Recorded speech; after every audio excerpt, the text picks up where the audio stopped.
A billionaire mocked the old man fixing his sports car until he saw the signature on the engine.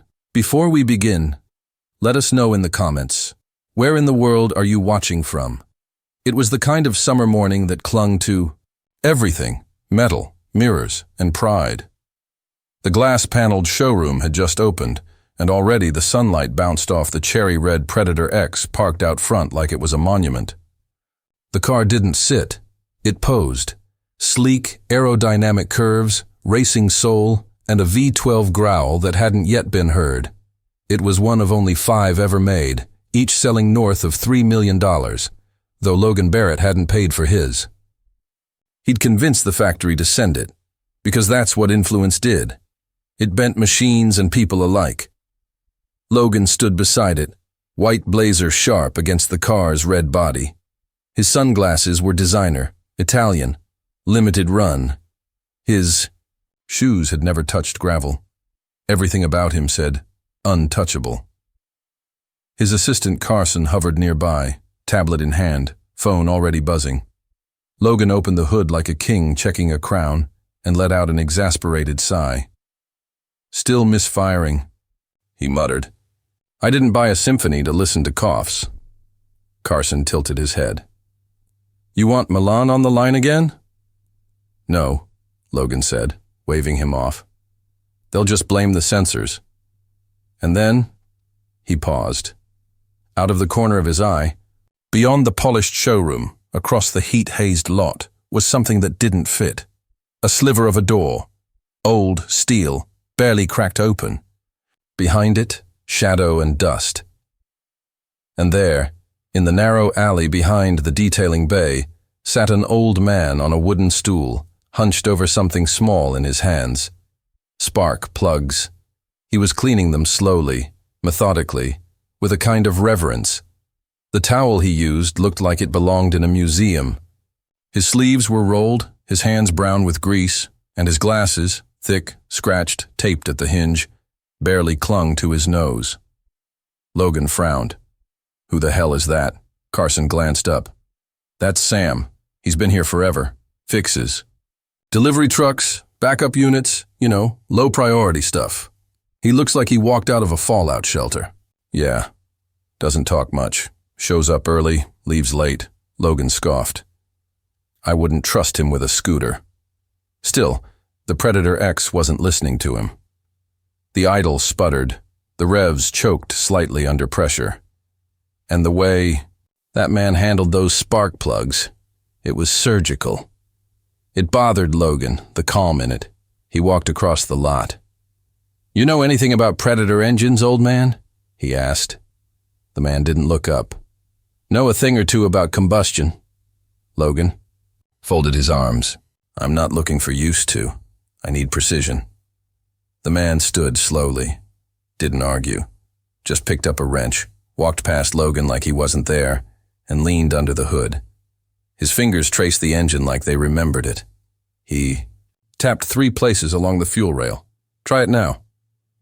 Logan narrowed his eyes but slipped into the driver's seat. He twisted the key. The engine purred. Not like a machine, but like a memory. Low even, powerful. Logan stepped out slowly.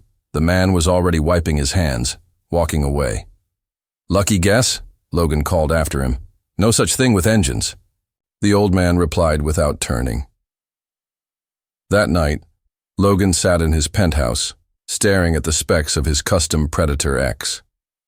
Near the bottom of the engineering list, one name stopped him cold. Samuel T. Hollis, lead combustion engineer. 2008-2012. Logan leaned back in his leather chair, stunned. The man he had mocked in the alley was the one who had built the beating heart of the very car he couldn't fix. Logan couldn't shake the name, Samuel T. Hollis. It repeated in his head like a piston firing, over and over, relentless. It didn't belong in the shadows behind a detailing bay. It belonged in headlines, engineering journals, Hall of Fame. Plaques, at least it used to. Logan scoured everything he could find. Old Modus engineering press releases, patent filings, archived interviews. They all told the same story. Sam Hollis was once a rising legend. lead combustion expert on 4 elite engine teams, credited for cutting ignition lag by 37% on the first-generation Apex 9. A man who heard engines before they spoke, but then silence. No public record past 2012. No farewell announcement. No obituary. Just an abrupt stop, like a supercar hitting a wall at 200 miles per hour. Logan sat back, frustrated. Why would a mind like that vanish? The next morning, Logan showed up earlier than usual. He left his blazer behind. No sunglasses, just questions. He found Sam in the service bay, working on a rusted-out flatbed truck, hands deep inside the carburetor. Like it was a piano. "You built my engine," Logan said. Sam didn't look up. Helped. "You designed the ignition matrix." Team did. Logan leaned against the wall. "You walked away from a world that still quotes you. Why?" Sam paused, then slowly wiped his hands with that same worn towel. "You ever watch a man die because of a number you calculated?" Logan straightened. "Excuse me." Bellini. Marco, test driver, good man, pushed a prototype past what it was built for. The frame didn't hold. "Was it your design?" Sam met his eyes. "It was my signature on the engine block." A heavy silence. "Modus called it a racing tragedy," Sam continued, "but I called it what it was, a warning. So I walked." Logan didn't know what to say.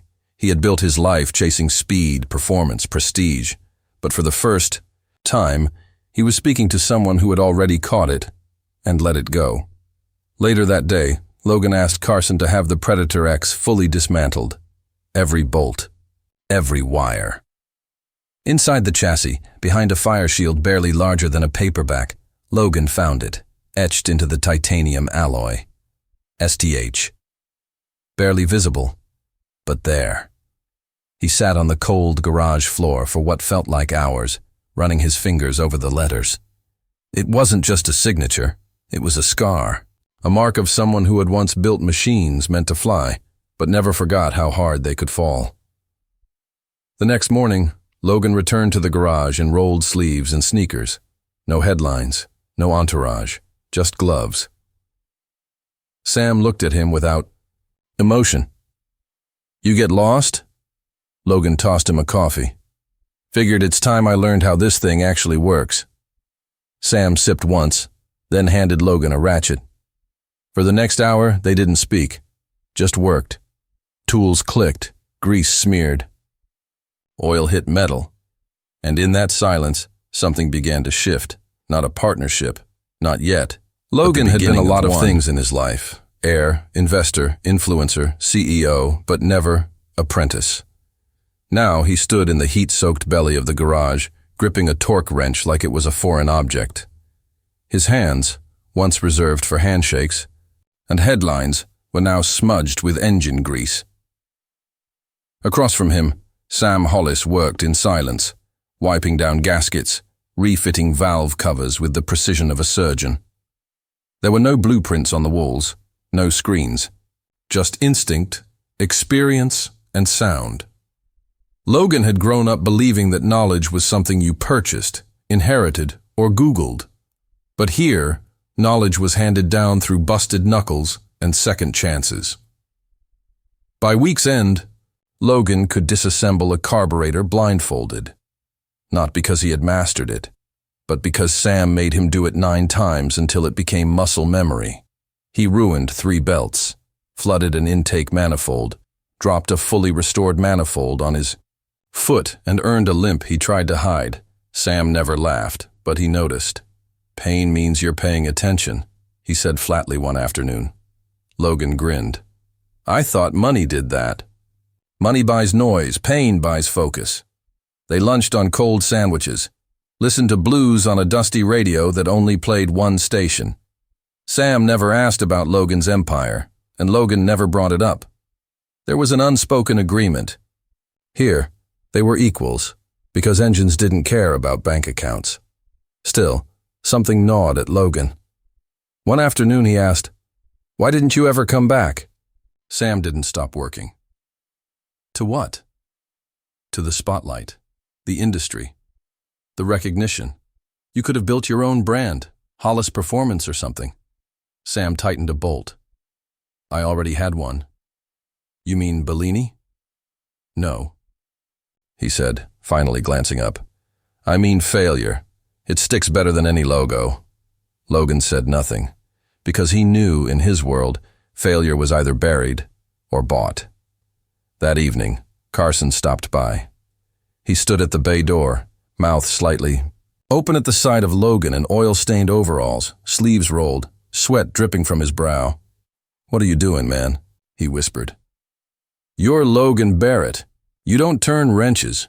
You buy people who turn wrenches. Logan didn't even flinch. I used to think that too. Then he wiped his hands and walked away. Later, as the sun dipped behind the city, skyline, Sam pulled out an old folder from beneath the workbench. Inside were designs, hand-sketched engine layouts, notes in faded pencil, coffee-stained schematics for prototypes that never made it to market. He handed one to Logan. Your Predator was version 9, he said. This was version 10. Never built it. Too expensive. Too unstable. Logan studied the lines. It's beautiful. It's flawed. So are people, Logan said. But we build them anyway. For the first time, Sam chuckled. Maybe you're learning after all. In that moment, the garage didn't feel like a place for broken machines. It felt like a cathedral for those learning how to fix what couldn't be bought, what couldn't be replaced, starting with themselves. It happened on a Tuesday. The garage had been unusually quiet. Just the hum of the bench grinder and the occasional clink of tools against steel. Logan was under the chassis of an old '83 Viper, goggles fogged and shirt soaked through. Sam was reassembling a gearbox 3 bays over when the knock came. Not a door knock, a hood knock. Sharp, rhythmic, confident. Logan slid out from under the car and wiped his face. At the edge of the lot stood a man in a slate-gray suit, perfectly tailored, hair slicked back like an executive ad, and sunglasses that cost more than the car he leaned on, a sleek obsidian Porsche with gold rims. The man smiled. Samuel Hollis. Still hiding under broken dreams? Sam froze. Logan looked between them, uncertain. You know him? Sam's jaw clenched. Angelo Vieri. Modus. Modus, as in the people I used to make rich. They sat inside the dusty break room. Angelo. On a steel folding chair, Sam across the table. Logan standing by the window like a guard dog. Angelo sipped from a paper cup he hadn't asked for. Look, Sam, he began. I'm not here to dig up ghosts.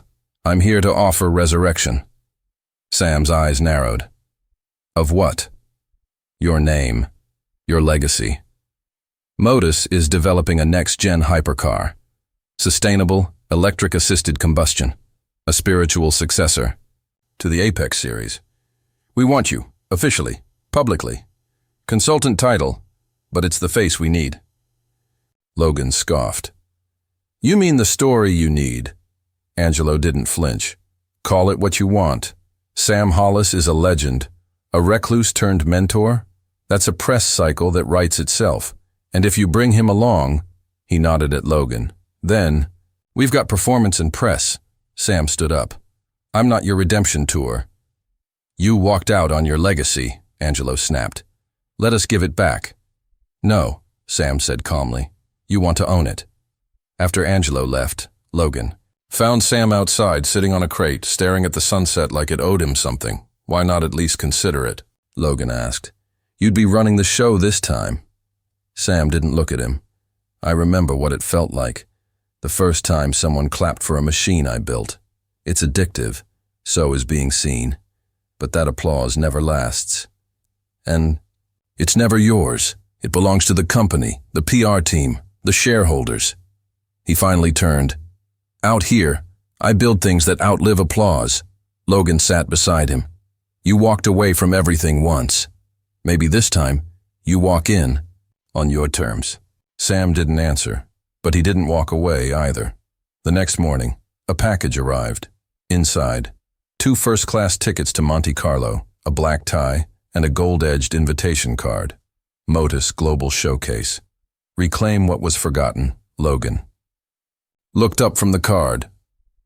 Going? Sam stared at the envelope for a long moment. Then quietly, I think it's time they remembered who built the engines they worship. Monte Carlo didn't whisper. It roared. From the moment Sam and Logan stepped off the private flight, it was clear this wasn't just a showcase. It was a resurrection. The event hall was carved into the cliffs overlooking the Mediterranean. Glass walls shimmered, chandeliers flickered like camera flashes, and a polished runway held the newest Motus prototype at its center. It looked less like a car and more like a threat, carbon fiber aggression with gold trim. Logan adjusted his cufflinks. They brought war paint. Sam, dressed in a simple black suit that didn't try to compete with the setting, gave a soft grunt. They always do when they're afraid. Inside, the murmurs started immediately. Is that Sam Hollis? No way. I thought he was dead. Didn't he design the Apex 9 ignition? They weren't questions. They were headlines waiting to happen. Angelo Vieri met them with a smile as polished as the floors. Samuel, he said, extending his hand. Welcome back to the house you built. Sam didn't take the hand. I came to see what you've done with the place. Logan stayed close, eyes scanning the room like a bodyguard. He didn't trust anyone here. Not the engineers, not the press, and definitely not the investors sipping champagne while talking about legacy like it was just another commodity. In the back room, away from the lights, the real pitch unfolded. Angelo laid out the plans. The marketing rollout, the docu-series, the anniversary re-release of the Apex line. Hollis edition. Sam remained silent through it all, until Angelo said, This isn't just about you anymore, Sam. It's about what people believe you stood for. They want the myth. Sam leaned forward. You don't want the man. You want the shadow he left. People love shadows, Angelo said. They can project whatever they want onto them. Later, Logan found Sam alone on the balcony overlooking the water. You okay? Sam didn't turn. You ever realize you're being honored for surviving the very people who buried you? Logan joined him. Maybe that's why you have to stand on that stage. Not for them, for everyone they buried after you. Sam smiled sadly. Or maybe for the ones who never made it back. The ceremony began. Lights dimmed, spotlights turned. Please welcome a man whose name once defined combustion. Samuel T. Hollis. The applause was immediate, but Sam didn't move. Instead, he turned to Logan and handed him the invitation. Legacy isn't something they give you, he said. It's something you decide to leave. Then he walked down the aisle. Not to the stage, but past it, out the back door. The silence that followed was louder than any speech. Logan stood, cleared his throat, and took the stage himself. Sam Hollis didn't return for applause. He came to remind us that the people who build the future don't always want to own it. They just want to trust it. The audience froze. Logan looked straight into the cameras. So maybe the question isn't why he left, but what kind of world we built after he did. The speech went viral overnight. Not because it was loud, but because it was honest. Sam didn't trend because he returned. He trended because he walked away again, with dignity intact. They left Monte Carlo before sunrise. No press, no statements, no encore. Just 2 men in worn jackets boarding a quiet flight home. But while they traveled in silence, the world spoke. Logan's impromptu speech had gone viral. Every major outlet ran the headline. He didn't take the stage, he redefined it. Clips flooded social media. Engineers quoted him. Veterans of the racing world posted old photos with Sam, some remembering his brilliance, others admitting they'd stayed silent when he'd been pushed out, and in every mention, one message echoed. Legacy isn't what you take with you, it's what you leave behind. Back in the city, the garage was no longer a forgotten place. People began showing up, not with cameras, but with purpose. A college kid arrived with a half-finished engine block asking, "Is this where Sam teaches?" A middle-aged woman who once raced amateur circuits asked, "Can I help tune?" And slowly, the Hollis Bay transformed. Logan expanded the workshop. He brought in benches, whiteboards, even a simulator built from salvaged parts. They didn't charge tuition, they charged commitment. Sam didn't talk much during lessons. He let the engines do the teaching. If a piston cracked, you learned. If a bolt stripped, you figured out why. It wasn't school. It was respect, passed from hand to hand. Then, one afternoon, a delivery arrived. No return address. Inside the crate, a rusted chassis from an old Apex 9 prototype. And a note, in simple print. "We kept it in the vault. Thought you might want it home." Sam stared at the frame for a long time. He ran his fingers along the cracks in the roll cage, the same failure point that had haunted him for years. He didn't speak, but that night, the lights in the garage stayed on long after midnight, and in the back corner, Sam began working on the one car he had sworn never to rebuild. Meanwhile, Logan's name took a different route. He declined every media request. Instead, he launched a quiet initiative. Hollis and Barrett. Not a brand, not a startup, but a collective. Mechanics, engineers, and dreamers. Building prototypes, not for fame, but for sustainability, safety, and soul. One of their first designs? A combustion electric hybrid. Lightweight, modular. Named simply, the Echo. Sam didn't ask for naming rights, but he nodded when he saw it. "You're not trying to outrun the past anymore," he said. Logan smiled. "I'm trying to listen to it." 1 week later, Logan found Sam under the Apex's hood, wrenching in the quiet.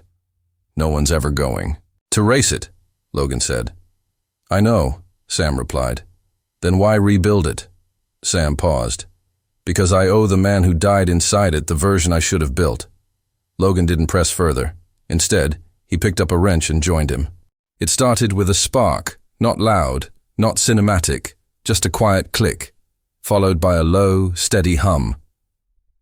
The Apex 9, once a ghost in Sam's past, was alive again. Its engine didn't roar. It breathed. Sam stood in front of it, hands trembling, not from fear, but from release. For 17 years, this chassis had haunted him. The last place Marco Bellini had sat. The frame that hadn't held. The ignition that had failed him more than any engine ever did. And now, in the dim light of Hollis Bay, it purred like a second chance. Outside, a modest crowd had gathered. Not fans, not paparazzi, students, veterans, a few old engineers who hadn't seen Sam since the Modus days. Logan stepped beside him. "You ready?" Sam took a breath. "I'm not starting a race."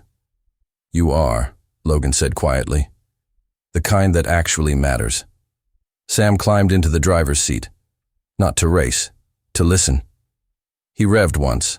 The sound echoed through the garage, bounced off the steel, filled the space with warmth instead of pride. For a long moment, no one moved. Then the old man turned the engine off, and silence returned. So full, it felt sacred. Later that evening, the Echo prototype rolled out for its first road test. But it wasn't Logan who drove it. He handed the keys to a teenage girl named Riley, the same kid who had arrived months earlier with an unfinished engine and dirt under her nails. "Daduma." "Built it," he said. "You take it forward." Sam watched from the side, eyes calm. "She's got your focus," Logan noted. "She's got her own story," Sam replied. "That's the point." Back inside the garage, Sam packed up a few things from his drawer. Wrenches, blueprints, the old towel, still frayed at the edges. Logan raised an eyebrow. "Going somewhere?" Sam smiled. "Staying here, just making room." "For who?" "For the next broken genius who wanders in." At the end of the week, the Hollis Bay officially became a non-profit foundation. Its mission? to build machines that last, and the people who keep them honest. The sign outside no longer read Hollis and Barrett. It simply read Echo. Thank you for watching until the end.